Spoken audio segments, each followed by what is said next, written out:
Hi there, and thank you for joining us for UnSCRIPted. I'm Angela Kashuba, Dean of the UNC Eshelman School of Pharmacy. We have an amazing community, all working toward a shared goal of solving the world's most pressing healthcare challenges. I'm excited for you to hear the unscripted stories of our faculty, staff, students, alumni, and partners. Today, I have invited Tyler Vest to join me for a conversation. Tyler, thank you so much for being here. Yeah, thank you. Happy to be here. Yeah, so you are an associate professor of clinical education at the school, but you came to UNC through multiple routes. You were at Kentucky and you were at Cincinnati. So what drew you to UNC and to Chapel Hill? Yeah, sure. So I was born in a very small town in Kentucky, moved here when I was 5. I've lived various parts all over the state, grew up in North Carolina, went to high school in the Charlotte area. Left for school. My dad's a pharmacist. He went to University of Kentucky, so ended up there. And as you know, Cincinnati's not too far away from Kentucky, but always kind of wanted to come back. And so after completing pharmacy school at Cincinnati, I was very fortunate to match across the street at UNC Medical Center and get back to North Carolina. Okay. And you jumped right back into school again to get your master's. Can you talk a bit about that? Yeah, of course I can. So I, as part of the residency, did my master's here at the school and was really looking for programs at the time when I was a fourth-year pharmacy student that not only had a master's degree, but a master's of science that specifically focused in pharmacy leadership and administration, much like the one the school has. There's a wide variety of different degrees you can get with the leadership residency programs across the street, like the one I did. Really enjoyed the one at the school. It was very intentional, very purposeful about having pharmacy leaders and the curriculum be taught within the School of Pharmacy. And I thought that provided a different take on being successful as a pharmacy administrator and leader in the profession. Okay, so can you unpack that for me a little bit? What experiences or what were you taught you think that separated out this particular program for you? Yeah, sure. So I can think of a couple of relevant examples. If you have a MBA, where maybe that's all being taught by, different business professionals versus someone teaching pharmacy finance, right? So that was a real example of someone who is a dedicated leader in our profession in the local community that is doing pharmacy finance on a daily basis. And they're recruiting folks to come into the school and talk about that and help people really understand, okay, well, here's some things about healthcare finances and hospital and health system, but here's how this is applicable to pharmacy. And as you think about managing a drug budget, some of those things are a lot more helpful to having that large applicability. Mm-hmm. Having faculty full-time here that are teaching the research part of the master's degree that excel in different research areas in the school is very helpful to kind of have that pharmacy focus. And while they're teaching us research skills, they've got that pharmacy lens of approach. And then instead of just learning about operational efficiency or, project management that might be covered in MBAs or MHAs, having courses about advanced hospital operations where you're learning the medication use process and how pharmacy intersects all of that across the health system and all the different angles that you can cover and the content that you can really go in depth about because the audience is very focused. And then I think the last thing is we were in class with all pharmacists, right? Yeah. So we got a bunch of people who are, living different pharmacy journeys across the country, and they're bringing that perspective. Rather, they're, a working professional where they could be anywhere in the country, or they may be part of the hospital partnership program, and they could bring perspectives from, the local Triangle area, maybe community hospitals in Greensboro, maybe a different academic center in Winston-Salem, and then having different markets like up in Boston or down in Florida and kind of bringing those perspectives of the different healthcare challenges that they're facing and they're working through. And I think that further enriches the curriculum. Yeah, no, I love that. So you're taking some theoretical things, but really applying them, whether that's through faculty that are doing the work and then being able to tell you about real life experiences, or it's sharing amongst yourselves experiences. I think that's really cool. You have not only been a part of the master's program, but you continue in that program. You're teaching, you're coordinating courses. I want to dig into leadership a little bit because you've talked a lot about leadership and leadership training, and that being a focus of the master's program. So, can you talk about what the most critical skills that you teach that are needed today? Yeah, sure. So maybe I can dive into talking a little bit about how the course that I direct in seminar is designed, and hopefully maybe we'll get to an answer along the way. Yeah. Okay. Yeah. So, I think when you think about leadership, you've got those tactical, hard skills of getting things done, execution, and you've also got those soft skills of communication and collaboration. And, really the best leaders do everything well, right? They marry up those skills of, what are my hard skills that I excel at and what are my soft skills that I excel at. And then, I think every good leader recognizes the gaps in their skill set and surrounds them by people that complement them well and do things better than they do themselves. And in the seminar course, what we really try to do is do a very large gap analysis of what are all the topics that are being taught in the curriculum, specifically those more in leadership and less around maybe knowledge base of subject. Okay. And we do a really good job in the first year of their curriculum teaching leadership theory and all those leadership theories that out there and the science behind them.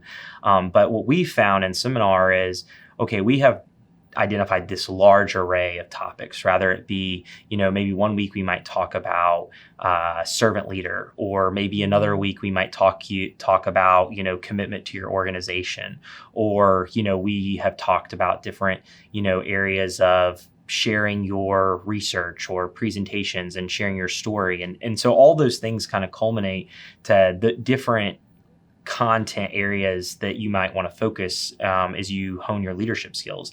And we bring usually someone who has got a great depth of experience in health systems. Usually they're health system pharmacy leaders, but every now and then we'll have a chief operating officer join us, or a CEO of a health system join us, or maybe a chief HR officer join us. So people that are in the C-suite of health systems that have, some really good base and skill sets that they've, been able to advance their career. And we'll have them kind of engage in a conversation with our students. So it might be a couple slides and then an open dialogue, or it might be an open dialogue, but really helping people understand that leadership is more of a journey than it is a destination, which I'm sure you can probably admit. And how do you, bring people along that journey? And hopefully by exposing students to this, we've, really given them a wide array of leadership topics they can further investigate or connect with our speakers and further develop those skills. Yeah. One of the things that sets our program apart from others is there's a heavy emphasis to have literature incorporated into the courses,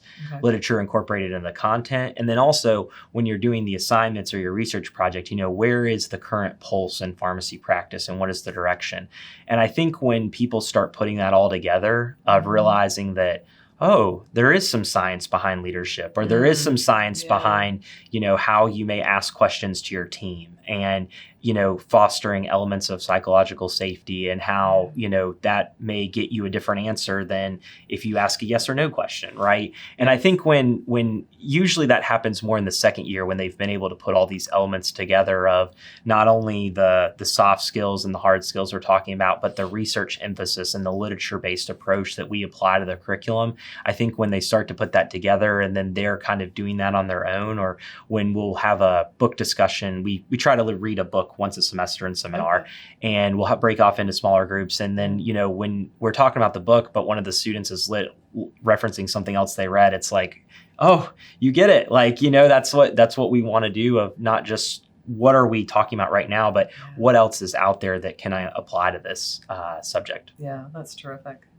I want to talk a little bit about your practice site, or your recent transition from one health system to another. So can you talk about sort of where you have been and this new opportunity that you now have? Yeah, sure. So, previously I've been in hospitals in North Carolina working in acute care operations, have recently transitioned to work for the University of Vermont Health Network, where I'm overseeing all of our pharmacy supply chain, contracting, sourcing, kind of all the things that we're doing to make sure that we have the right medications that support our patients, and also trying to find the best value for the organization and making sure that, the opportunities that are out there that we're able to leverage and take advantage of, but also collaborate with, various key stakeholders to make sure that the medications that we're bringing in support the medication use process inside the health system. Yeah.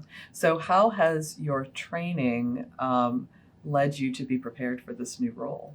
I previously worked largely on site, and now I'm working remote, which is definitely a change in itself. And I think that organizations that really embrace that hybrid work culture, that remote work culture, are going to tap into different talent bases. I still think we're evolving on our journey of remote work and pharmacy, and what does that look like? And, you think about generative AI and how does that integrate into work that we do now that we may not do in the future. So that's certainly been one, but I think that the skills that I learned here and learned across the street about, leadership and, reading and understanding the literature, I think those are widely applicable to anything you might do. And rather they set you up for success because you know how to identify the gaps in your knowledge. And okay, now that I know the gap, how do I supplement this gap? And if you don't know yourself, generally we've got someone in our network that can help with that, which is another great point about our alumni and how we can connect. But then I also think that we do a really great job teaching the medication use process here. And we really focus on teaching pharmacy leaders that can excel in anything that they want to do. And I think that's one of the things that makes our program different when you look at all the varying degrees of where our alumni are. So one final question. I am very impressed by you traveling to 49 out of 50 states. So was that intentional? Have you been trying to get to every state in the U.S.? So I think it's probably like one of those things to where it's not intentional at first, and then you find yourself pursuing it and it becomes intentional. So probably towards the last, yes, it probably has been a little bit more intentional. I will tell you, the state I have not been to is Hawaii. I have tried to get out there multiple times. COVID has gotten in the way of that. Which has probably changed a lot of our different travel plans. But I've just really enjoyed kind of exploring, seeing what we have to offer, and also, seeing what every state's proud of. Yeah. Well, we do have really a beautiful country, and I hope you get to Hawaii soon. Thank you so much for joining us today, Tyler. This was a fun conversation for me. Thank you. I appreciate the opportunity to be here. Yeah, absolutely. And I want to thank you for watching. We love sharing stories of those who make the UNC Eshelman School of Pharmacy excellent. We hope you will join us for the next episode of UnSCRIPted, conversations with the people who are advancing medicine for life.